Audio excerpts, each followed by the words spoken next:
बिस्मिल्लाहिर्रहमानिर्रहीम, अस्सलाम वालेकुम। आप देख रहे हैं अलताज़ी फूड और मैं हूं आपके साथ आपका भाई सूफ़ी। आज आपका भाई आपके लिए लेकर आया है आलू मटर और गोभी की रेसिपी। इतनी मज़ेदार बनेगी, इतनी शानदार बनेगी और सिंपल तरीके से बन के तैयार होगी। एक दफ़ा आपने ये रेसिपी बना ली तो फिर बार बार आप इसको बनाने पे मजबूर हो जाएंगे। लेकिन वीडियो शुरू करने से पहले आपसे रिक्वेस्ट है कि अगर अब तक आपने मेरा चैनल सब्सक्राइब नहीं किया तो मेरे चैनल को सब्सक्राइब कर लें, क्योंकि आपका भाई लाता है आपके लिए रोज़ाना बड़ी ही मज़ेदार किस्म की रेसिपी। तो चलें फिर शुरू करते हैं।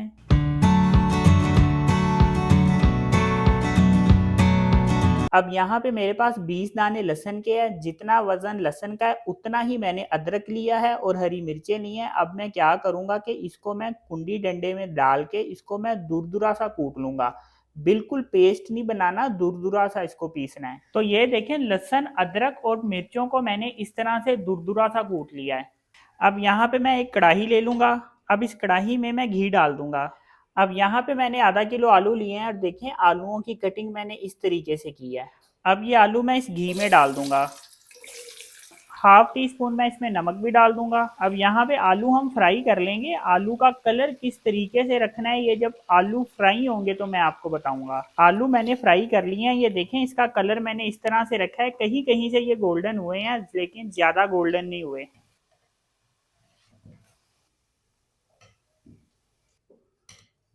1 किलो मेरे पास गोभी थी। गोभी का कुछ वेस्ट निकलता है तो ये वज़न में फिर कम रह जाती है, तो इस वक्त इसका वज़न आधा किलो है। इसको भी मैं घी में डाल के फ्राई कर लूँगा।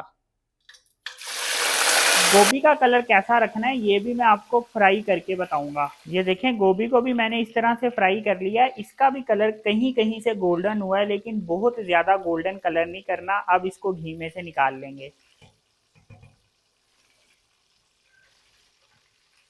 आलू और गोभी फ्राई करने के बाद मेरे पास इस वक्त जो घी है वो तकरीबन 3 चम्मच के करीब घी है। इसी घी में अब हम अपनी बाकी की रेसिपी बनाएंगे। अब यहाँ पे मेरे पास 1 टीस्पून सफ़ेद जीरा है और 1 टेबलस्पून मेरे पास धनिया है, साबुत धनिया है और धनिया को हल्का सा कूटा है, पीसना नहीं है, सिर्फ हल्का सा कूटना है। अब इसको हम इस घी में डाल देंगे।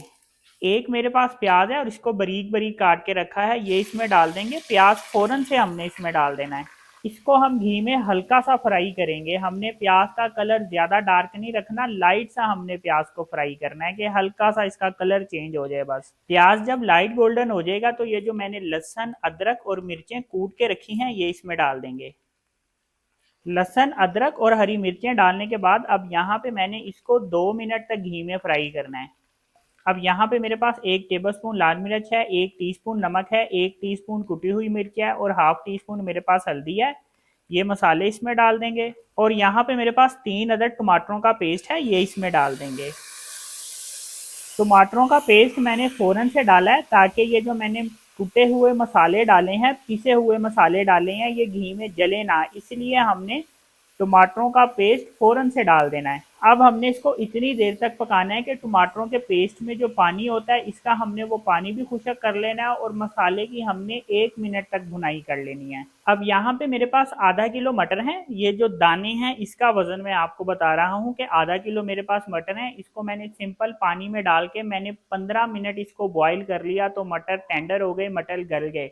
जो आलू हैं गोभी हैं वो फ्राई करते करते टेंडर हो जाते हैं, गल जाते हैं, लेकिन मटर को हमें पानी में डाल के उबालना पड़ता है फिर ये टेंडर होते हैं। तो ये अब ये मटर मैं इस मसाले में डाल दूंगा। अब एक दफ़ा चम्मच फेर के इसको मैं मिक्स कर लूँगा। अब एक डोंगे का चम्मच भर के मैं इसमें दही डाल दूंगा। अब यहाँ पे मैं इसकी भुनाई कर लूँगा। इतनी देर तक मैंने इसकी भुनाई करनी है कि दही में जो पानी होता है इसका ये पानी भी खुशक हो जाएगा और यहाँ पे हम इसकी अच्छे तरीके से भुनाई कर लेंगे। ये देखें यहाँ पे मैंने इसकी तकरीबन 1 से 1.5 मिनट तक भुनाई की है। अब ये जो आलू मैंने फ्राई करके रखे थे ये इसमें डाल दूंगा। थोड़ी सी मेरे पास हींग है, ये हींग इसमें डाल दूंगा। आपको ये किसी भी पंसारी की दुकान से मिल जाएगी और अगर आपके पास ये अवेलेबल नहीं है तो आप इसको स्किप कर सकते हैं। आलू डालने के बाद दोबारा से मैं इसकी 1 से 1.5 मिनट तक भुनाई करूंगा। 1 से 1.5 मिनट भुनाई करने के बाद अब इसमें मैं ये गोभी डाल दूंगा जो मैंने फ्राई करके रखी थी। गोभी डालने के बाद अब इसकी मैं तकरीबन 1 मिनट तक भुनाई करूंगा। अब चूल्हा मैं इसका बिल्कुल हल्का कर दूंगा, दम वाली आंच पे मैं चूल्हा कर दूंगा। अब देखें यहाँ पे मेरे पास 1 टीस्पून पिसा हुआ गरम मसाला है। इस गरम मसाले को हम इस तरह से इसके ऊपर छिड़क देंगे, ऐसे करके पूरी हमने हंडी में छिड़क देना है। हरा धनिया है मेरे पास, इसको भी इस तरह से इसके ऊपर छिड़क देंगे ऐसे करके। अब इसके ऊपर मैं ढक्कन रख दूंगा और इसको 5 मिनट के लिए मैं दम दे दूंगा। 5 मिनट होते हैं तो मैं आपको दिखाऊंगा कि अल्हम्दुलिल्लाह ये रेसिपी कितनी मज़ेदार बन के तैयार होगी। तो 5 मिनट मैंने इसको दम दे दिया है। अब चूल्हा मैं इसका बंद कर दूंगा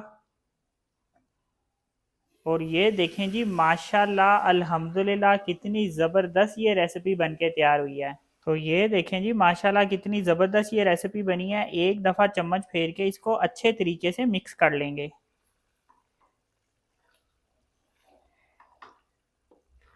तो ये चेक करें जी कितनी ज़बरदस्त ये रेसिपी बन के तैयार हुई है। ये देखें जी अल्हम्दुलिल्लाह।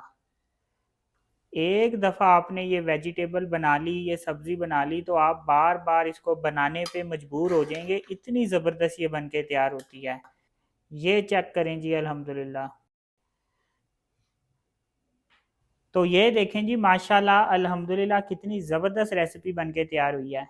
तो इस तरह से इस रेसिपी को एक दफ़ा ज़रूर बना के ट्राई करें। तो अगर आपको ये मेरी वीडियो पसंद आई तो मेरी वीडियो को लाइक करें और मेरे चैनल को सब्सक्राइब करें और मेरे टिकटॉक अकाउंट को फॉलो कर लें। अपना ख्याल रखें, दुआओं में याद रखें।